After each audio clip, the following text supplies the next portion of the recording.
And good morning to everybody out there in Radio Land. This is the Wealth Guardians radio show. I'm Doug Ray. I'm your host today. And, of course, alongside me is Mr. Brice Payne. Good morning, Brice. Good morning, Doug. How are you doing? We are great today. We are. I'm doing well. So, what we're going to do today, folks, obviously, we always like to start the show out with a big thank you to our first responders, our service folks, and our vets. We're going to do that. But we're going to get into Social Security. We're going to dedicate this show today to Social Security, and I'll tell you why in just a minute. But first, folks, you veterans, you service members, first responders, we kind of dedicate the first part of our show to you because we appreciate you so much, and we thank you so much for your dedication, your sacrifice, and your family's sacrifice. Thank you. Yep. Too often you are unrecognized or unthanked, and so we just want to take a few seconds here every morning, every time we do this show, and just extend that salute to you. So thank you very much.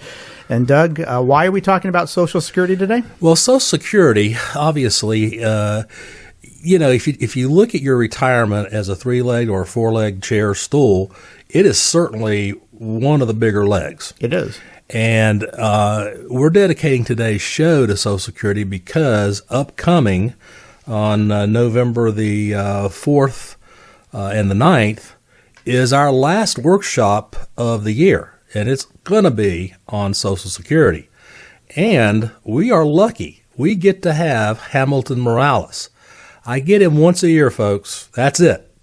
Hamilton, you've heard him before. He is our living, breathing, walking, talking encyclopedia of Social Security. So he's going to be with us both nights, and we'll tell you in just a little bit how you can sign up. Very good. So we're going to talk about Social Security here. Doug, why are we able to talk about Social Security? Well, it's that too is you and I both went through some pretty extensive training to get nationally certified in Social Security. I've been doing this now, educating folks probably over 10 years on Social Security. And it happened one day. I was at some kind of a financial advisory meeting, advisors all over the country. And at lunch, one of them came up to me and he said, "Hey, you heard anything about this optimizing Social Security stuff?" And I said, "No, tell me more about it." So we got into a conversation and then, started digging into it deeper. And one thing led to another. And I thought, oh, my gosh, we're missing the boat if we're not educating people about this stuff. That's right. And, there's been changes over the years since we've been doing it. 2018 brought in a big change. Yep. The Obama administration decided that they were going to do away with the file and suspend strategy, which was a popular, commonly used strategy. It was, and the reason they did that is they said that the well-heeled were taking advantage of it, but that just simply wasn't the case. I mean, I was doing a lot of that for folks, right. Call them Mom and Pop USA, right. School teachers, police officers, factory workers, you name it. If the government's looking for tax loopholes to close, I can show them some better ones to start with in Social Security. When that came out, I called up my congressman, who, by the way, at that time was Mick Mulvaney. And, I told him, I know Mick because he's my backdoor neighbor. And he said, "Look, let's have breakfast and talk about this." So I actually got to have breakfast with Mick and we talked about it. And I said, this is doing a huge disservice to just everyday Americans. And, obviously nothing got done about it. But the fact of the matter is, I look back on this 10 plus years we've been doing this education on Social Security, and we have helped a ton of people. We have. Yeah, you can't do financial planning if you're not incorporating Social Security into that planning process. Doug, we've seen a number of cases throughout our years of doing this financial planning for retirees. And certain ones have stuck in our mind, like, wow, I wish these people had known this, or boy, I'm sure glad we were able to get to these people in time and tell them of a different filing strategy. Because there's literally thousands of ways that somebody could file for Social Security. People think there's maybe 3 or 4. That's right. So let's go to you. What's one of the top ones on your mind that sticks out for you that we really ended up helping somebody? Well, I guess the one that really kind of touches my heart is it was right after the Great Recession. And this widow was a part of the workshop, and she had just been laid off from her job, and no, she wasn't a widow. I'm sorry, she was divorcee. And she came to me and she says, is there anything we can do? So, I put together the plan for her, and it turns out she was eligible for a divorced spousal Social Security benefit, which for her was about $1,100 a month. And at that time, having just been laid off, that was huge. I mean, absolutely huge. And, even though we weren't able to do any kind of business with her because she didn't have the assets set aside for retirement, it just felt good to be able to help this poor lady out. Right. So, that was a good thing. How about you? Yeah, well, a lot of going off of that, some people out there probably their ears perked up when you said the term ex-spousal benefit. Yeah, divorce spousal benefit. What is that? What do you mean ex-spousal, divorce spousal benefit? Mm-hmm. Well, that is a thing. And if you have been married for more than 10 years in the past and you have not remarried prior to being age 60, you might want to talk to a financial planner who specializes in Social Security planning because you might be missing out on some dollars there. So that was a great case, Doug. You asked me what's something that sticks out in my mind. Well, no better time than the present. A couple that we're working with right now, they're around 60, planning on retiring, maybe a few years earlier than what the average person would be retiring at. But they just got custody of their 3 great-grandkids. Oh, great-grandkids. Great-grandkids. Wow.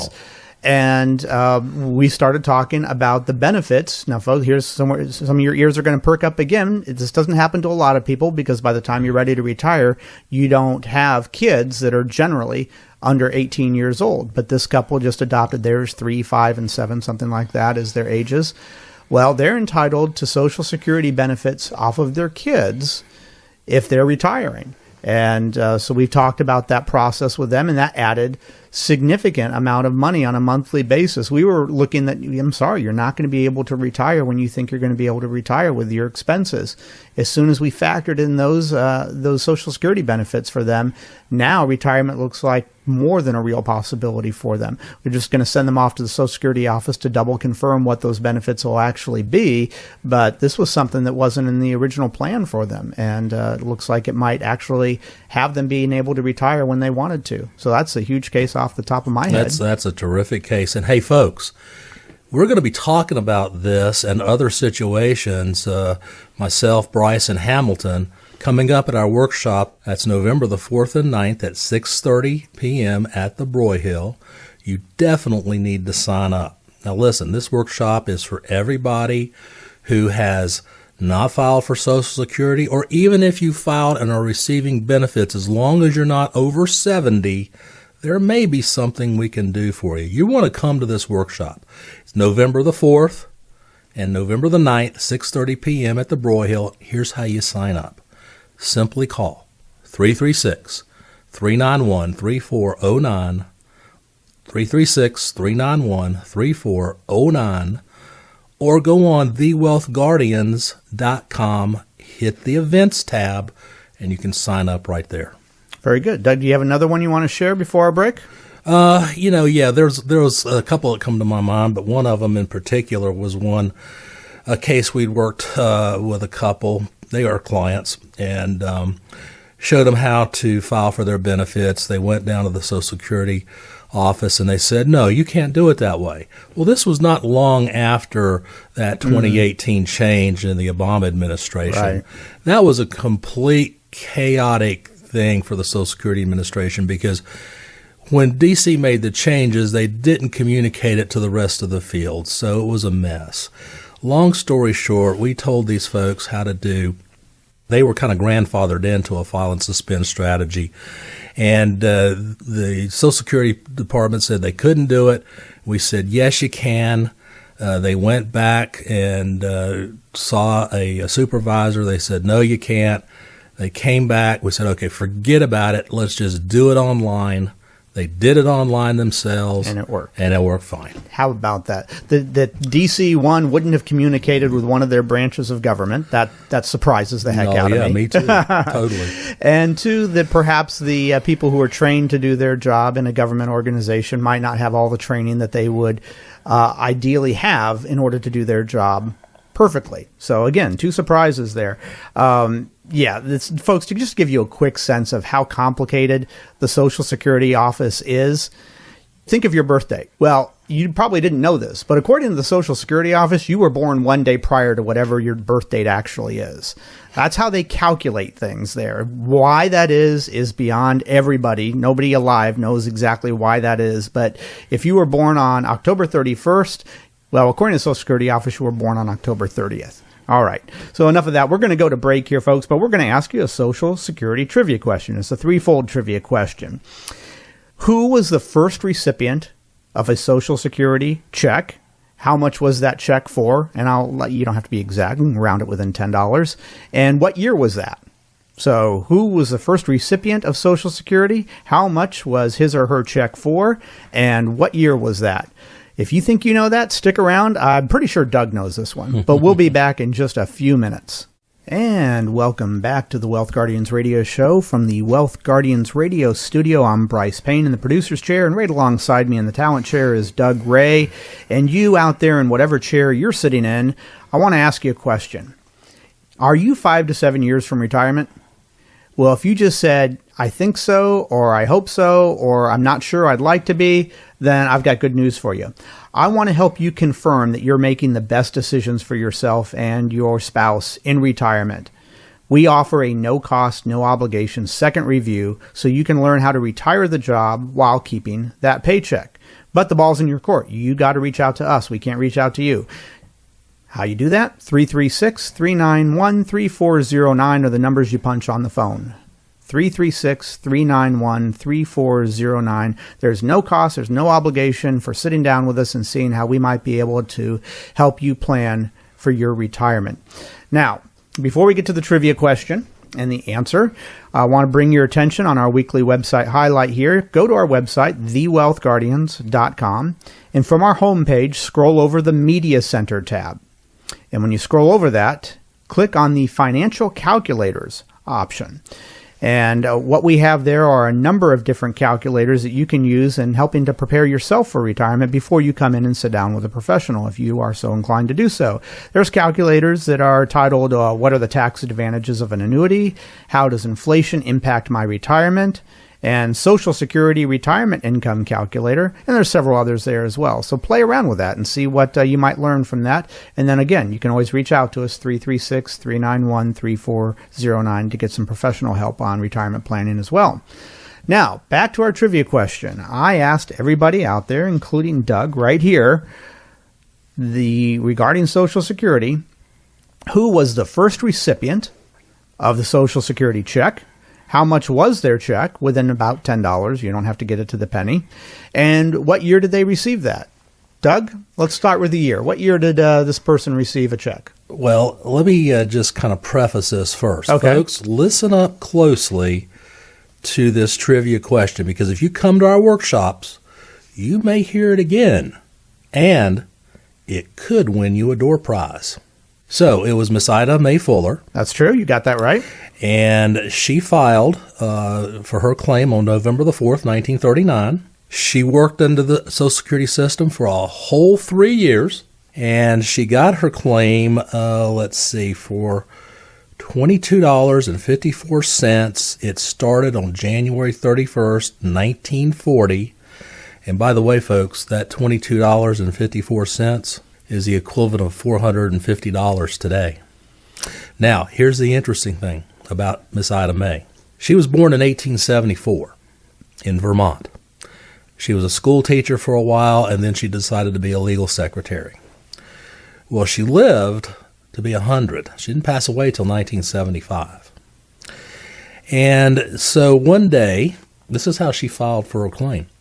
One day, she was doing an errand for the firm, the legal firm, and just happened to stop by the Social Security office because she knew for the last few years, she had been paying into something called Social Security.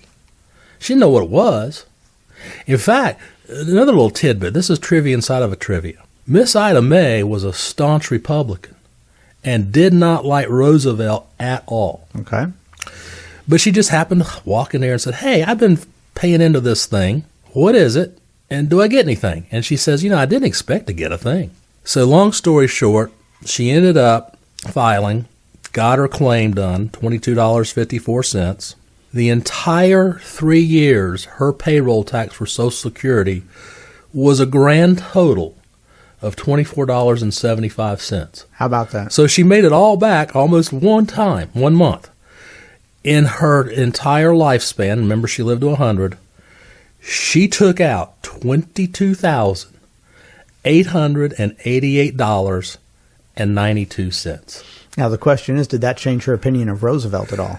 It doesn't say here, but what a return on investment. Absolutely. I'd like to have that return. Absolutely. Well, Doug, it sounded maybe like you, when you said that $22.54 is the answer, you were exactly right, but it sounded like maybe you were reading that just a little bit. Well, I had to look it up. Oh, okay. So I had to look it up to get all that background information. Okay. All right. So, folks, the question is not whether or not we stumped Doug this week because he cheated and looked it up, but did we stump you? Probably did, because these are just little facts that a Social Security nerds like Doug and myself would know that the average person out there wouldn't. So, Brice, if you're not cheating, you ain't trying, right? I think somebody famous has once said that. That is true. Oh, all right. Hey, listen, let me tell you guys how to come to our workshop. So listen up.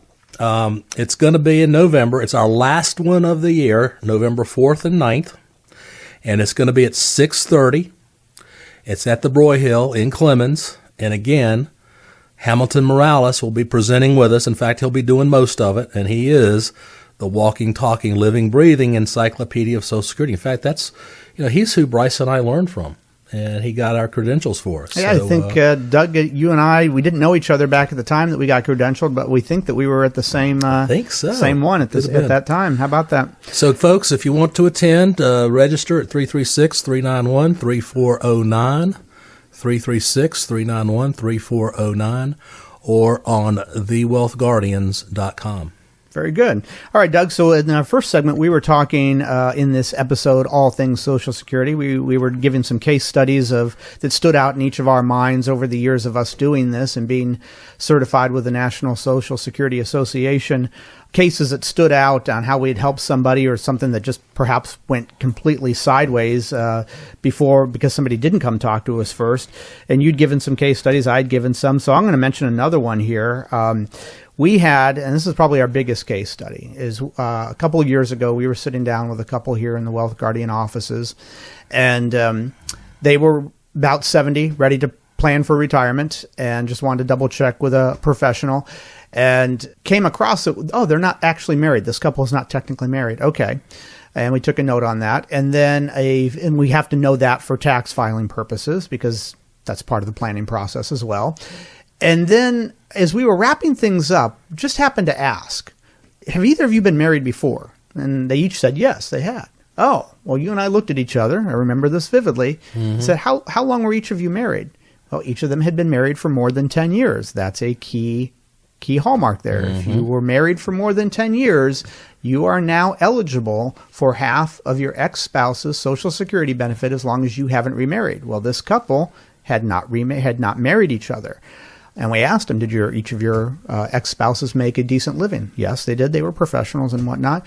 Well, we did a quick on-the-fly calculator computations there and figured out that, unfortunately, because they were not aware of what ex-spousal benefits were, they had never filed for ex-spousal benefits and, unfortunately, lost out on a combined roughly $100,000 that they never got to take advantage of. Had they come and sat down with a professional who was certified with the National Social Security Association, somebody like us, we would have told them that 4 or 5 years earlier, and they would have had that extra $100,000 to be able to live off of in retirement. So that's another case study. Doug, you've got another one as well. Yeah, we told you in the first segment some real success stories. Now we're going to tell you some that obviously aren't successes, and we're doing that for a reason. because you can foul this stuff up if you don't do it properly. This has been probably 7 years ago. A gentleman came to me, was 75 years old, and during the process of sitting down and talking to him and filling out the financial profile that we always do, I shockingly found out he'd never filed for Social Security. At how old? He was 75. He was married. He was a well-to-do professional. He didn't have Bill Gates money, but he wasn't hurting. And he said, yeah, I just forgot about it. I don't need it. So this was before 2018. This was before the file and suspend had gone away. And because he left 5 years on the table, he had never considered filing and suspending. My best guess is, and it's not a guess, I went back and did some calculations because I was really curious. He left nearly $300,000 sitting on the table. It is a good thing that he didn't need that. Yeah. Because you cannot go to the Social Security office and file retroactively. Maybe they'll give you 3 months retroactively. They have the ability to do that. They won't give you 5 years. 5 years, they will not do that. So I'm glad that story happened to somebody that did not need the money, that was not detrimental to them. But folks, out of the thousands of ways that there are to file for Social Security, there's benefits and drawbacks to filing in each and every way. There are zero benefits to file later than age 70. Mm-hmm. If you haven't filed by age 70, please file, because you are just throwing away money after that. Up to that point, yes, there might be some pros and cons to waiting until 70. And we see that all the time. Doug, that's a great case study. And folks, you paid into the system. It's right there on your Social Security statement. It tells you how much you've paid into the system and how much your employer paid into the system. It's your money. Get it. It's your money. It's going to go to one of three places. If you don't need it, that's fine. Would you rather the government have it and they spend it like they spend money, or would you rather it go to your favorite charity? Plain and simple. Easy. Yeah, easy question, easy answer there. Okay, so let's see. I've got another one here. I think we got time for one more. Okay, so we just another one that comes recently to mind here that we've been working with this couple now. They have the Social Security benefits, and when they log into their Social Security account, it shows them what their full retirement age benefit is. Well, it shows them around $900 for each of them. However, and fortunately they knew this, but some people, they don't know this, is that benefit is actually, in their case, going to be cut in half. Why would it be cut in half? Doug, I bet you know the reason why their benefit would be cut in half. They're government employees. They were federal government employees. They have TSP accounts, and they also have a federal pension that they're going to be getting. In not all cases, but in many cases, if you have been a federal employee and you're getting a pension or going to get a pension, whatever you see when you log into your Social Security benefit, if it shows you X amount of dollars, you can pretty much cut that in half, because that pension is robbing some of that Social Security benefit from you. Doesn't sound fair, but hey, are all things government-oriented fair? Not necessarily. So that's another case study that we've got. Doug, let's go ahead and mention one more time before we have to go here, the dates here. Yeah, put this on your calendar, folks. It's November the 4th, November the 9th. That would be Thursday, November 4th, Tuesday, November 9th, both at 6:30 in the Broy Hill in our conference room there. I'll be there. Brice will be there. More importantly, Hamilton Morales is going to be there. It's only there once a year. Once a year. We get a one time a year, and this is it. So sign up. How do you do that? Just call 336-391-3409 or go on thewealthguardians.com, hit the event tab. And by the way, while you're there, we've got some really good information on Social Security. You can download it, print it off as a PDF, whatever you want to do. But come to our event. It's coming up soon. We'll see you there. And Brice, I guess we got to wrap this show up today. Folks, have a great weekend. We'll see you next time. See you next week, guys.